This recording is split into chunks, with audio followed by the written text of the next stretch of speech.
السلام الله عليكم ورحمة الله وبركاته. إسألك دنبوع حيسله داود يال كنا سود هذا وبرتنا جارك أن يوتيوب كله نهاي بنتلان تايمز. وحنو ما أنت كهل دونا هدي الله ود الرالك هذا حقوق كوكوبا وكسب سن حالتها السياسية الصومالية. جارهنا وحنو يجي دونا حريك الدولة قبل جدا دولة الفدرال كالصومالية.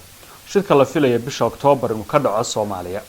ونحمره دولة الفدرال كالصومالية دولة قبل جدا. كهالنت بيش عالمك كالفريق جولها أمانك غرمدا مدوبي اللوجها اللي حالة السياسية الصومالية شركة مقالة عديس أبي دلك إثيوبيا وقصد وزارة ذها مالية الدولة الفدرال كالصومالية هي دولة قبلية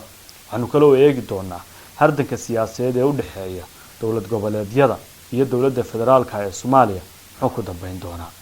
داود يال أرمها سيان فلانقين دونا يدورشوين كلبا كوني لبعتن سامين تايكو يالن دونا وحيابها حضر الصعدة kusoo dhawaado waa mar kale iyo saarageena gaarka waxaan si xushmad iyo qadar la daawada kaaga codsanaynaa ugu horeyn in muuqaalkan aad la soo wadaagtid asxaabtaada sidaas oo kalena aad rukumatid barteena oo aad subscribe gareysid si aad u heshid warbixinada iyo xogaha kala duwan ee aan ku baahino barteena YouTube-ka ee Puntland Times daawadayaal sidaad la socotaan dawladda federaalka ee Soomaaliya iyo dawlad goboleedyada xubnaha ka xaaladda siyaasadeed u dhaxaysa ayaa mid sii cakaran ergeyga gaarka ee qaramada midoobay u qaabilsan arrimaha Soomaalida oo shaqadiisu tahay arrimaha siyaasadda James Wan waxa uu dhawaan ka sheegay kalfadhiga golaha ammaanka ee qaramada midoobay oo ka hor hadlayay 24 saac ka hor in Soomaaliya xaaladeedu ay tahay mid dhinacyada qaarkood soo hagaagaysa wuxuu amaanay geedi socodka dawladda federaalka ee Soomaaliya ee dhismaha hanaanka galmudug waxa uu amaanay hanaanka deegaanfinta oo uu sheegay in dhanka dhaqaalaha dawladda federaalka ee Soomaaliya ay si wanaagsan canshuuraha uga soo baxaan hase yeeshee wuxuu soo hadal qaaday arrimaha ku saabsan ammaanka oo uu sheegay in dawladdu ay la tacaalayso weerar gaxiso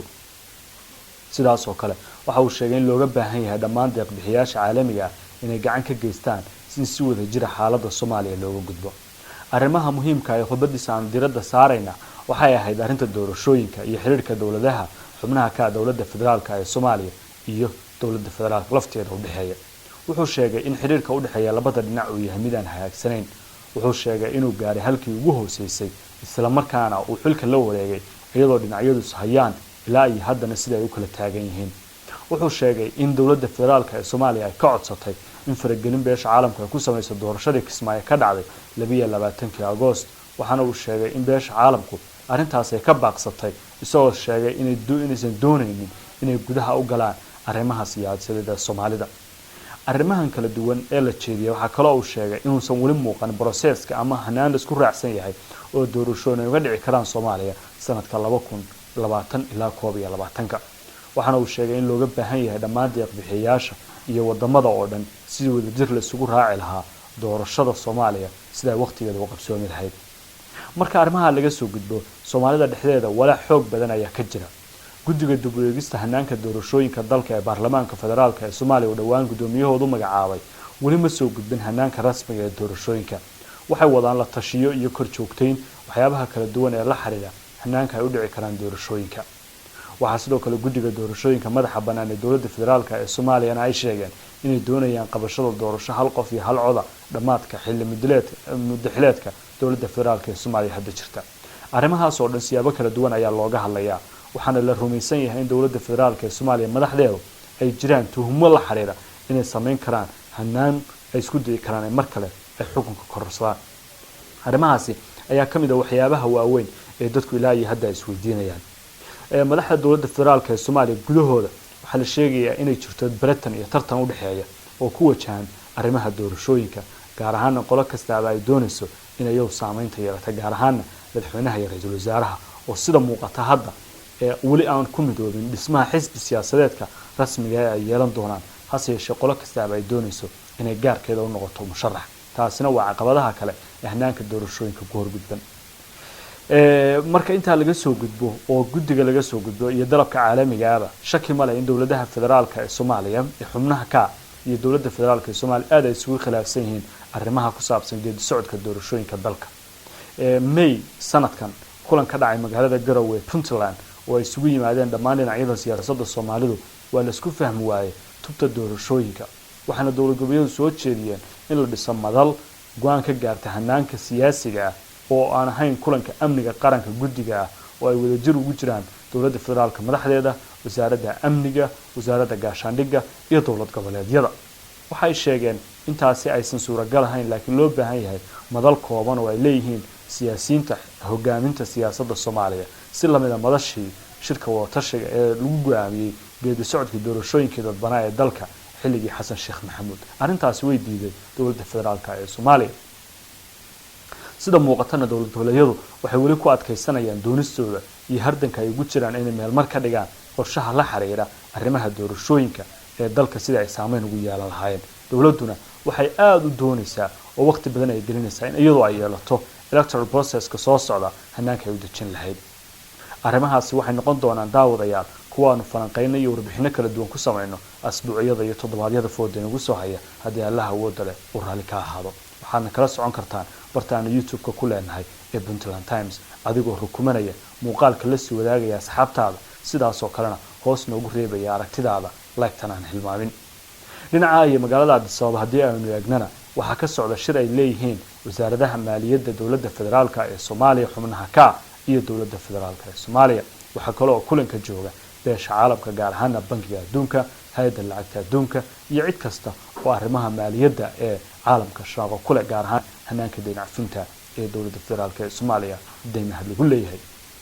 shirka markii hore waxa uu qorshe u ahaa in lagu qabto gudaha Soomaaliya, hase yeeshee waxaa la sheegay in diidmo xoog leh ay kala hor yimaadeen dowlad goboleedyada Puntland iyo Jubbaland. dowladda federaalku waxay doonaysaa kulankan inaysan ka qaybgelin Jubbaland maadaama aysan aqoonsanayn sharciyada doorashada Axmed Maxamed Islaam Axmedoobe iyo xubnaha golihiisa wasiirada. dood dheer ayaa dhex martay beesha caalamka, dowladda federaalka iyo dowlad goboleedyada gaar ahaan Puntland iyo Jubbaland. ugu dambeyntii Puntland ayaa diiday ka qaybgalka kulankan haddii aysan Jubbaland ka soo qaybgelin. taasi waxay ahayd caqabad weyn oo ku dhacday dowladda federaalka ee Soomaaliya qorshaheedii.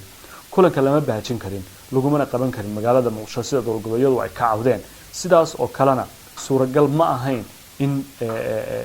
ka qaybgalaan xubno ka socda Jubbaland marka inta aan u imaan cadaadiska xooga badan ee dowlad goboleedyada qaarkood ka yimid. kulanka hadda waa ka qaybgalaya wasiirka maaliyadda ee Jubbaland, waxaana xogo kala duwan oo helay sheegayaan in madasha kulanka lagu qabanayo ee Addis Ababa ay ahayd doonista dowladda federaalka ee Soomaaliya markii Nairobi ay diiday.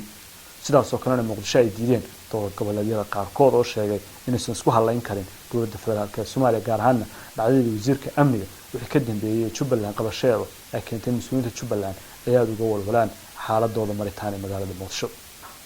arrinta kale ee islaaminta ku hoos jirto waxay ahayd in hadda dowladda federaalka ee Soomaaliya iyo Jubbaland xubno ka socda oo wadajir ah ay joogaan magaalada Addis Ababa oo kulanka ay wadajir u fadhiyaan oo u shirgudoominayaan. arrintaas waxay muujinaysaa in dowladda federaalka ee Soomaaliya doonisteeda ka soko uu ka weyn yahay dalabka beesha caalamka oo markasta iyadu jaangoynaysa arrimaha ku saabsan nidaamka maaliyadeed ee dalka oo ay qayb ka yihiin geedi socodka arrimaha hadda taagan. dowladda federaalka ee Soomaaliya waxay dhawaan joojisay oo ay xanimaad ka soo saartay gabi ahaanba waxyaabaha la xiriira arrinta Jubbaland in wafdi ka socda ay kulamo heer caalami ah ka qayb galaan ama dowladda federaalka ay wax la wadaagaan inta la xalinayo khilaafka labada dhinac u dhaxeeya.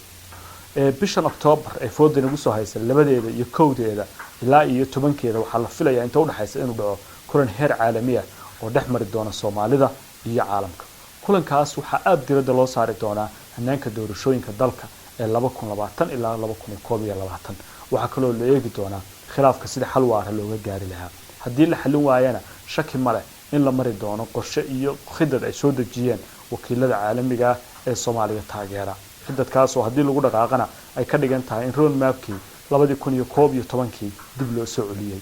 arrintaas walwal weyn ayaa laga qabaa. dad badan oo dhinacyo kala duwan oo aan la xiriirnayna waxay muujiyeen dareenkooda ku aadan in arrintaas oo falcelin wanaagsan aysan dowladdu weli ka samaynin ay dhici karto inay keenaan dhibaatooyin kala duwan. waxaa kale oo wararka kala duwan aanu helin ay sheegayaan in kulankaas haddii la isku dayo in laga baajiyo madaxweynaha Jubbaland ee Axmed Maxamed Islaam Axmedoobe ee dowladda federaalka aysan aqoonsanayn ay dhici karto in sidaas oo kale Puntland ayana ay qaadacdo. haddii labada maamul ay diidaan qaybgalka shirkana beesha caalamku waxay u arkaysaa mid kulanku uu dhaawacan yahay iyadoo xogo kala duwan ay sheegayaan inaysan suuragal ahayn in dhinacyada ay kulanka ka maqnaadaan oo beesha caalamku ay dadaal xoog badan ku bixinayso in kulanka wadajir Soomaalidu ay isugu timaado si oo horqac looga sameeyo arrimaha doorashooyinka ee dhinacyada oo dhan ay isku hayaan arrintaasi waa mid walwalkeeda leh haddii la isku dayo in beesha caalamku ay faragelin ku yeelato arrimaha gudaha ee Soomaaliyana waxay muujinaysaa in dawladda federaalka gaar ahaan xukuumaddu aysan guul wanaagsan ka gaarin arrimaha ku saabsan xagga siyaasadda iyo isku wadka dawladaha xubnaha ka dawladda federaalka ee Soomaaliya waxa kale oo iyana shaki aan lahayn oo madasha ku kulansan ama ku jirta in beesha caalamku hadda ay doonayso inuu cadaado hanaanka doorashooyinka dalka ee 2021 ayna tahay qorshe ay wada jir dhinacyadoo dhan hadda uga shaqeynayaan haddii taasi aysan dhicinna dawladdu waxay u aragtaa federaalku in faragelin toos lagu sameeyay oo arrintaasi aad bay uga soo horjeed laakiin ka soo horjeedkeeda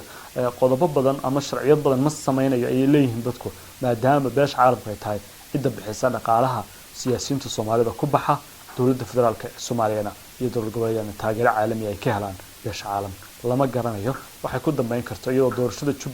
galmudugna aad indhaha loogu hayo khilaafka Jubbaland sidaas oo kale sida xalka looga gaaranayana ay tahay arrimaha kale ee waaweyn ee adag arrimahaasi oo dhan waxay noqon doonaan kuwo waaweyn oo dadka Soomaalida oo dhan masiirkooda saameyn ku yeelanaya dawladda federaalka ee Soomaaliya dawlad goboleedyadana waxa talooyinka kala duwan ee loo jeedinaya kamida inaysan shaki lahayn in ka hor inta aan la isugu yeerin ay tahay inay miiska wada xaajooyada tagaan oo ay ka heshiiyaan waxyaabaha Soomaalida dhexdooda waad ku mahadsantahay daawashada muuqaalkan iyo waqtigaada hortay magacaygu waa Faarax Abdulqaadir Maxamed waxaad nagala socoteen channelka aan YouTube ku leenahay Puntland Times daawada muuqaalkan waxaan ku xushmad la kaaga codsanaa la sii wadaagtid asxaabtaada sidaas oo kalena aad